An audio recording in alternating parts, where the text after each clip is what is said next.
আরে আমি তো মারা গিয়েছিলাম, আমি আবার জীবিত হলাম কিভাবে? আমি বলতেছি তুমি জীবিত কিভাবে হলে? আল্লাহ তাআলা তোমাকে 40 দিনের সময় দিয়েছে, তুমি তোমার বাড়িতে যাওয়ার তোমার বাড়ির মানুষের অবস্থা দেখে আসো। আর হ্যাঁ, তোমাকে শুধু ইমানদার লোকরাই দেখতে পারবে, তাছাড়া আর কেউ দেখতে পারবে না।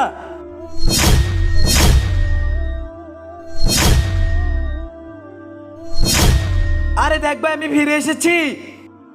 একবার ভালো করে দেখ, কেউ আমাকে চিনতে পারতেছে না কেন? এই তো আমার ছোট ভাই, ও তো আমাকে নিশ্চয়ই চিনবেই।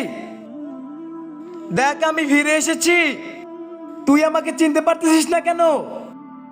কেউ আমাকে চিনতে পারতেছে না কেন? আজকে দেখা যাবে এখানে কে জিতে, কুরআন নাকি শয়তান। কুরআনকে ভালোবেসে থাকলে চ্যানেলটাকে সাবস্ক্রাইব করে দাও, আর শয়তানকে ভালোবেসে থাকলে কিছুই করার দরকার নেই। মারা যাওয়ার পরে কেউ কাউকে চিনতে পারে না। তুমি তোমার বাড়ির লোকদেরকে কখনোই নামাজ পড়তে বলনি, তারা কেউ আল্লাহ তাআলার পথে নেই, তার জন্য তোমাকে কেউ চিনতে পারতেছে না। আর কমেন্টে তোমরা আই লাভ ইউ লিখে যাও।